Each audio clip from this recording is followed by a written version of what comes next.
Hello everyone, welcome back to my channel. কেমন আছেন সবাই? আশা করি সবাই বেশ ভালো আছেন। আমিও আল্লাহর রহমতে বেশ ভালো আছি।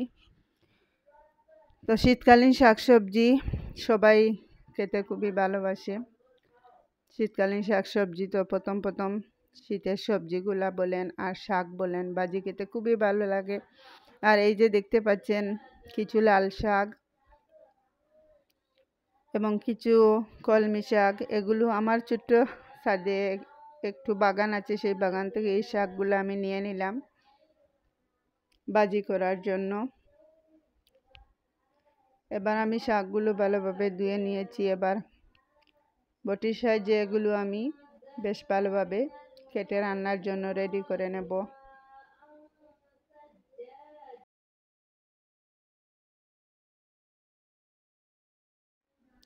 তো দেখতে পাচ্ছেন আমার শাকগুলা কেটে নিয়েছি রান্নার জন্য। আর একটি বাটিতে আমি পেঁয়াজ, রসুন, কাঁচামরিচ এগুলো কেটে নিয়েছি এবং অল্প একটু মসুরের ডাল ভিজিয়ে রেখেছি। আর আজকের এই লাল শাকটা মসুরের ডাল দিয়ে রান্না করব। অন্যদিকে চুলায় একটি ফ্রাই প্যান বসিয়ে নিলাম, শাকগুলো দিয়ে দিলাম এবং সাথে আমি ডালগুলো দিয়ে দিলাম এবং পরিমাণ মতো আমি লবণটা দিয়ে দেব। দিয়ে এগুলো ভালোভাবে নেড়েচে আমি কিছুক্ষণ সিদ্ধ করে নেব। শাকগুলো যদি আমরা আগে থেকে এইভাবে একটু সিদ্ধ করে নেই তাহলে শাক ভাজি খেতে খুবই ভালো লাগে আর ডালগুলাও ফুটে যায়। তো এভাবে আমি কিছুক্ষণ ভালোভাবে আমি শাকগুলোকে সিদ্ধ করে নিলাম। দেখতে পাচ্ছেন ভালোভাবে নাড়াচাড়া করে দিচ্ছি।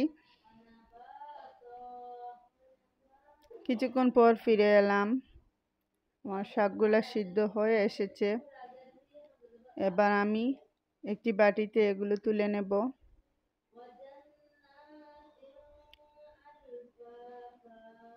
আবারও ফ্রাই প্যান বসিয়ে নিলাম এবং পরিমাণ অনুযায়ী আমি রান্নার তেলটা দিয়ে দিলাম। তেল দিয়ে কেটে রাখা পেঁয়াজ কুচি, রসুন কুচি এবং মরিচের কুচিগুলো দিয়ে দেব। দিয়ে এগুলো ভালোভাবে আমি নেড়ে চেড়ে নেব এবং অল্প একটু হলুদের গুঁড়া দিয়ে দেব। যখন দেখব যে পেঁয়াজ এবং রসুনের কুচিগুলো ভালোভাবে ভাজা হয়ে আসছে তখন আমি শাকগুলা দিয়ে দেব। আর যেহেতু আমার শাকগুলো আগে থেকে সিদ্ধ করে নেওয়া, তাই আমি চুলার আঁচটা একদম মিডিয়াম লো হিটে রেখে শাকটাকে রান্না করব। আর এই লাল শাক আমি এবং আমার বাচ্চারা খেতে খুবই পছন্দ করি।